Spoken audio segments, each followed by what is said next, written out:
Telugu Desam party నాయకుల్ని, కార్యకర్తలకి అందరికీ కూడా హెచ్చరిస్తున్నాం.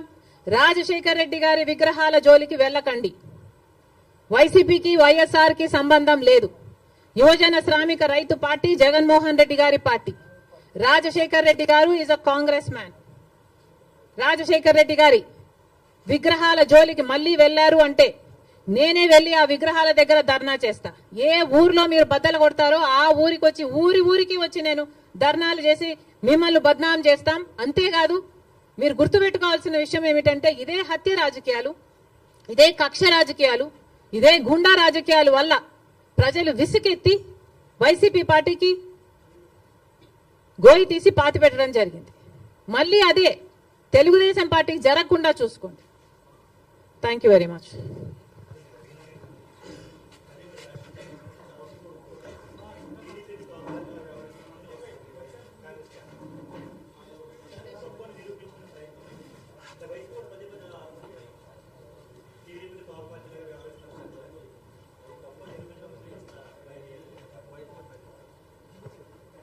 కాదమ్మా, కాంగ్రెస్ పార్టీ ఎవరికి తోక పార్టీగా మేము ఎవరికి ఎప్పుడు వ్యవహరించలేదు కదా. మీరు ఎట్లా నిరూపిస్తారు మేము తోక పార్టీ అని? నేను ఇన్ని ఉదాహరణలు ఇస్తున్నా కదా. జగన్మోహన్ రెడ్డి గారు బీజేపీకి ఎలా తోక పార్టీగా మారారు, ఎలా తోక పార్టీగా ఉన్నారు అని నేను ఇన్ని ఎగ్జాంపుల్స్ ఇచ్చా, ఇన్ని ఇన్స్టెన్సెస్ ఇచ్చా కదా.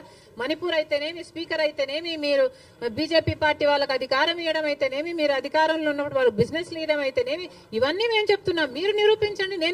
కాంగ్రెస్ పార్టీ ఎక్కడ తెలుగుదేశం పార్టీకి తోక పార్టీగా ఉన్నారు? ఒక్క చోట అంటే ఒక్క చోట కూడా మేము బీజేపీ పార్టీకి కానీ, తెలుగుదేశం పార్టీకి కానీ, పవన్ కళ్యాణ్ పార్టీతో కానీ మాకు ఎటువంటి వైసీపీ పార్టీతో కూడా ఎటువంటి సంబంధాలు లేవు లేవు లేవు. Congress party is the only opposition in the state of Andhra Pradesh. Because ఒక పక్క బీజేపీ పార్టీ ఉంది, ఆ బీజేపీ పార్టీతోనే కలిసి ఉన్నారు తెలుగుదేశం పార్టీ అయినా, వైసీపీ పార్టీ అయినా, జనసేన పార్టీ అయినా. బీజేపీ పార్టీ ఆంధ్ర రాష్ట్రంలో ఈ రోజు వరకు కూడా రాజ్యం ఏలుతుంది. కారణం ఏమిటి అంటే బీజేపీకి అర్థం ఆంధ్రప్రదేశ్ లో బాబు, జగన్, పవన్ కాబట్టి. వీళ్ళలో ఏ ఒక్కరు అధికారంలో ఉన్నా బీజేపీ పార్టీ అధికారంలో ఉన్నట్టే. ఎందుకంటే బీజేపీ పార్టీతో వీళ్ళు పొత్తులు పెట్టుకున్న పార్టీలు. ఒకరు సక్రమంగా పెట్టుకుంటే ఇంకొకరు అక్రమంగా పెట్టుకున్న పార్టీలు. అంతే తేడా. ఒకరు బహిరంగంగా పెట్టుకుంటే ఇంకొకరు రహస్యంగా పెట్టుకున్నారు. అంతే తేడా. కానీ ఆ మొత్తం బీజేపీతోనే ఉన్నారు. జగన్మోహన్ రెడ్డి గారైనా, చంద్రబాబు గారైనా, జనసేన పవన్ కళ్యాణ్ గారైనా. ఒక్క కాంగ్రెస్ పార్టీ మాత్రమే ప్రజల పక్షాన నిలబడింది, ప్రతిపక్షంలో నిలబడిన పార్టీ ఈ రోజు ఆంధ్ర రాష్ట్రంలో.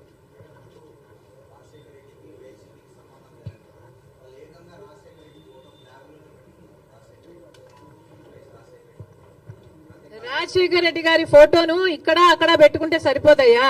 ఇక్కడ ఉండాలి. ఇక్కడ ఉంటే రాజశేఖర్ రెడ్డి గారి ఆశయాలు ఈ రోజు నిలబడండు. ఇక్కడ లేదు కాబట్టే రాజశేఖర్ రెడ్డి గారి జలయజ్ఞాన్ని గాల్లోకి వదిలేశారు, రాజశేఖర్ రెడ్డి గారి ఫీజు రీయింబర్స్మెంట్ గాల్లోకి వదిలేశారు. ఇక్కడ లేదు కాబట్టి రాజశేఖర్ రెడ్డి గారి ఆరోగ్యశ్రీకి కూడా బాకీలు పెట్టారు. రాజశేఖర్ రెడ్డి గారు అంతగా చెప్పుకుంటున్నారు కదా. మరి రాజశేఖర్ రెడ్డి గారి వర్ధంతి మొన్న జరిగిందయ్యా, 75వ వర్ధంతి. ఏం చేశారో చెప్పండి. 75వ జయంతి మొన్న జరిగింది. 75వ జయంతి రాజశేఖర్ రెడ్డి గారు ఎంత గొప్పగా చేసి ఉండాలి.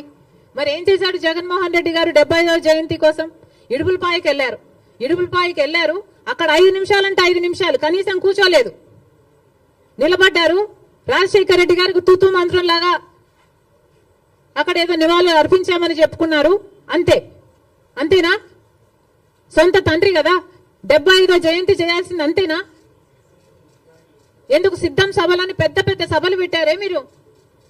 పెద్ద పెద్ద హోర్డింగ్లు పెట్టుకున్నారు కదా, కోట్లు ఖర్చు పెట్టారు కదా. ఒక్కొక్క సభకి 30 కోట్లు 40 కోట్లు ఎంత ఖర్చు పెట్టారు సిద్ధం సభలకు?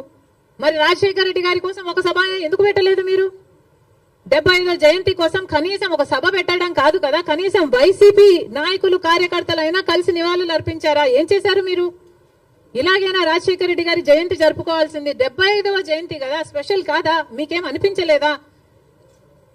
మా నాయకుడు కాబట్టే, మా తండ్రి కాబట్టే, మా కాంగ్రెస్ పార్టీ ఓన్ చేసుకుంది కాబట్టి రాజశేఖర రెడ్డి గారి కోసం మేము అంత పెద్ద సభ పెట్టడం జరిగింది. దానికి పెద్ద పెద్ద నాయకులు, ముఖ్యమంత్రులతో సహా, పక్క రాష్ట్రంలో ఉన్న వాళ్ళతో సహా, మంత్రులతో సహా రప్పించడం జరిగింది. సోనియా గాంధీ గారు అయితేనేమి, రాహుల్ గాంధీ గారు అయితేనేమి, రాజశేఖర రెడ్డి గారి కోసం అంత గొప్ప గొప్ప మెసేజ్లు ఇప్పించడం జరిగింది. ఇవన్నీ మేం చేశాం. మీరేం చేశారండి? మీరా రాజశేఖర రెడ్డి గారి వారసులు ఏం చేశారు మీరు రాజశేఖర రెడ్డి గారి 75వ జయంతి కోసం?